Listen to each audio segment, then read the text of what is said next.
Hi, my name is Henry Abraham, and I'm your big brother in recovery. I thank you for coming and visiting the channel once again. As always, share it with your friends, and please leave comments and press the bell the notification so you can get updated information about the content that we're putting out. We want to continue to put out content that's adding value to people in pursuit of recovery.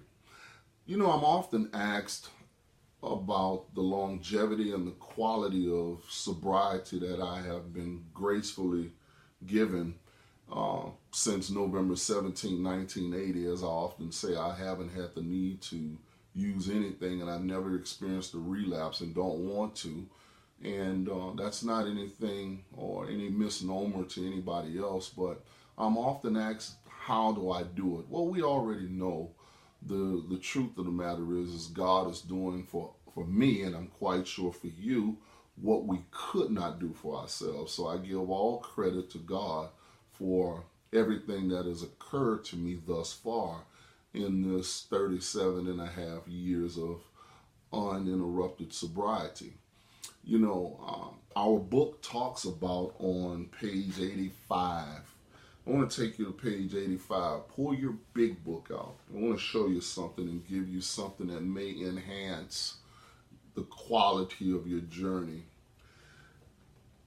On page 85, really on page 84, we look at the bottom, and I've talked about it before, but on page 84 at the bottom of it, it talks about last paragraph, and we cease fighting anything or anyone, even alcohol, for by this time sanity would have returned. Sanity came back in step 2. You remember, return you back to sanity because you were insane like I was, doing the same thing over and over, as Einstein says, but expecting a different result. But the book goes on to say the result was nil until we let go. Absolutely. What? Page 23 of our big book. The problem centers where? In the mind, not in the body. We will seldomly interested in liquor or whatever your addiction is. If tempted, we recoil from it as from a hot flame, right? You pull back. We react sanely and normally. Why? Because we were reacting insanely and abnormally. And we will find that this has happened automatically. Told you God is doing for me what I couldn't do for myself. We will see that our new attitude or way of thinking towards liquor or using has been given us without any thought or effort on our part. Interesting statement. It just comes. That's the miracle of it. We're not fighting it, neither are we avoiding temptation, meaning I can go wherever I need to go because now I have the power. And not only do I have the power, but I can empower others. We feel as though we have been placed in a position of neutrality, safe and protected. You know, at the end of the day, that's all I ever wanted to be, is safe and protected. We have not even sworn off. Instead, the problem has been removed, and we talked about that. Go back and look at our videos that we talked about recovered versus recovering. It does not exist for us. Powerful statement. This is what I want to get to today. We're neither cocky nor are we afraid. That's our experience. This is how we react so long as we keep in fit spiritual condition. And it goes on to say something. It's easy to let up on the spiritual program of action and rest on our butts or laurels. We're headed for trouble if we do. For alcohol is a subtle foe. We're not cured. You remember I talked about the cucumber being a pickle, but the pickle can never revert back to being a cucumber of alcoholism or addiction. What we really have is a daily reprieve contingent on the maintenance of our spiritual condition. And that's what I want to talk about today. How did I get 37 and a half years of uninterrupted sobriety? And true, we know God is doing for me what I could not do for myself. But I'm going to give you 5 basic things that this book talks about. These are not my opinions. This book talks about it, and it's all throughout this book. And if you do these things, you will also find freedom in being safe and protected from your addiction. Number 1, you must obtain a higher power. Why? The ABCs of recovery. A, you were alcoholic and couldn't manage your own life. B, probably no human power could relieve your addiction. But C, God could and would if he was sought. So if you look in your AA club, you'll see that there's a sign up there that says first things first. So the first thing I do when I get up in the morning, after I do whatever it is I need to do, I acknowledge God and I immediately go off into step 11. Good morning. Thank you. I'm grateful. And I start thinking about things to be grateful for to set my day, because I'm attempting to help other people achieve sustainable sobriety. That's what I do for a living. I only do one thing.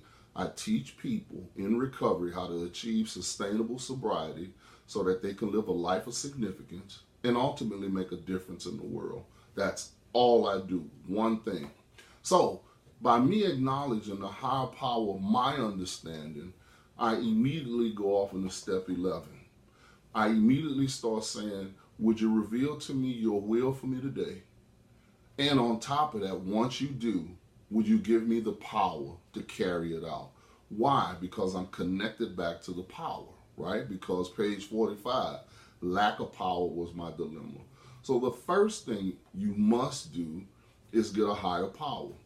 And, I understand that, there's a difference between religion and relationship, but you have to get a power greater than yourself, because if you're honest with yourself, you, like I did, worship the created and not the creator, or abuse the resource and totally disrespected the source. Now I've inverted myself.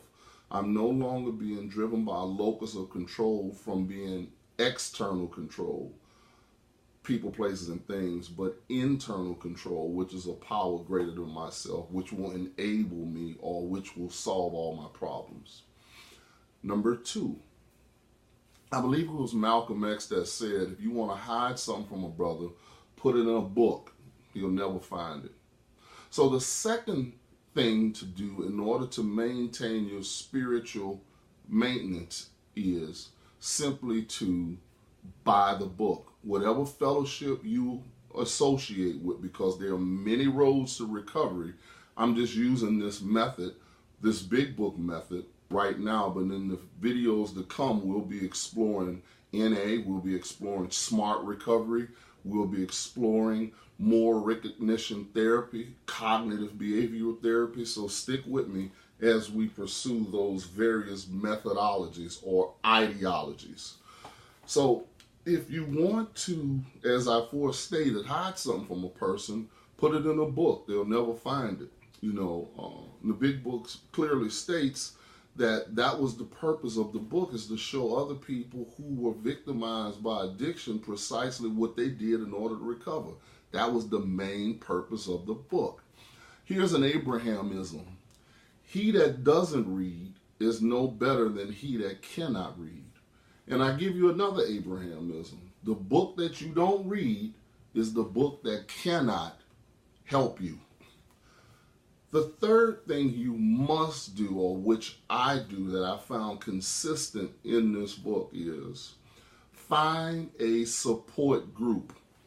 Notice, the first thing I do when I wake up in the morning is I make a meeting. And I never leave the house to make the meeting, because a meeting is different from a group. A meeting is the gathering of two people. Those two people, in my case, is myself and God, right?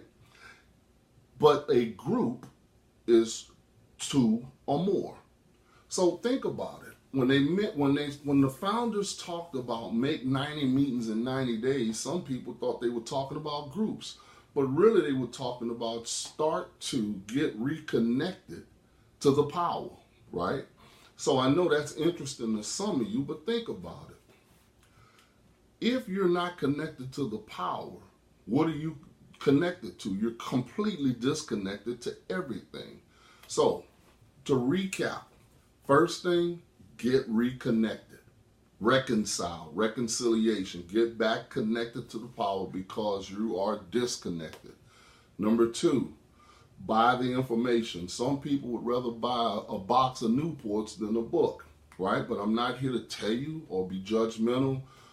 People do what they desire. Remember we talked about in one video, fate precedes desire. So whatever you desire is what you're going to develop faith for. I happen to desire and still do desire to not only recover, but to remain in perfect adherence to these principles or in relationship with a power greater than myself.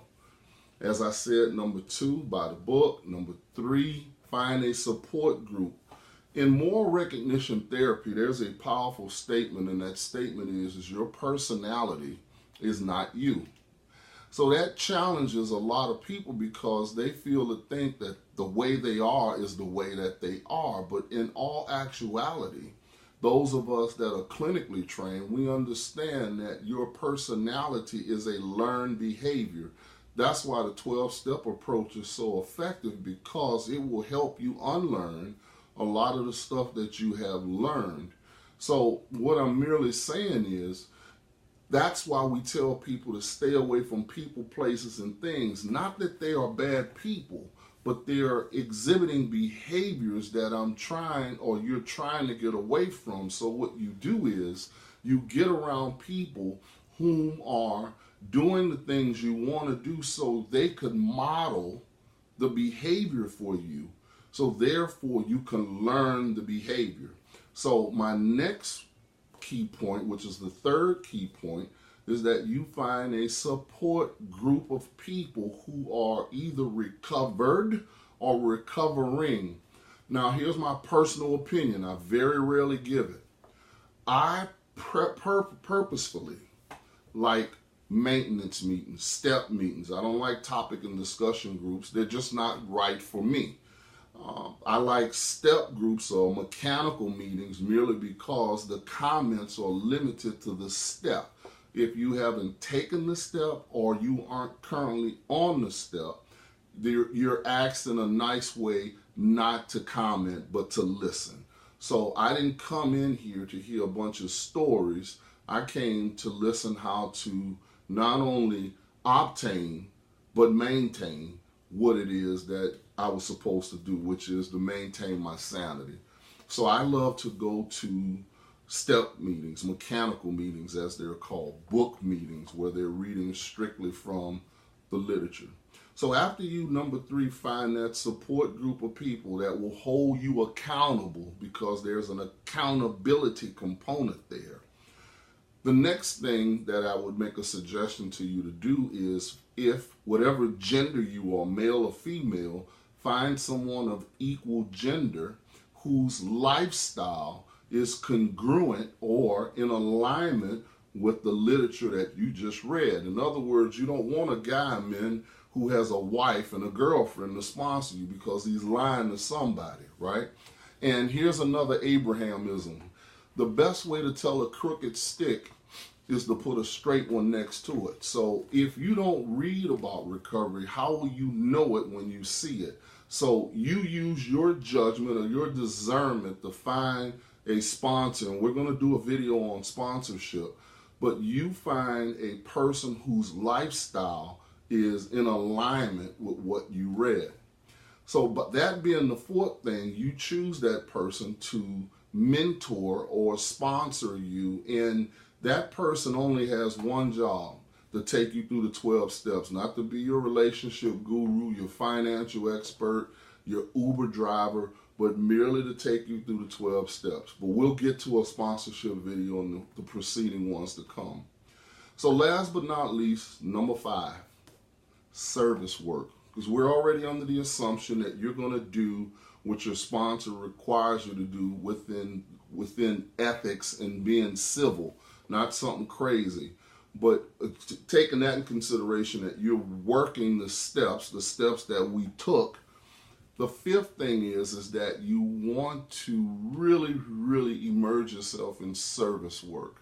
It's something about helping others. You know, before Dr. Bob passed, he wrote on his prescription pad, because he was a physician, he told Bill, he said, don't let them screw this program up and just keep it simple. And he reduced it to 6 words on his pad, and it was simply trust God, clean house, and help others.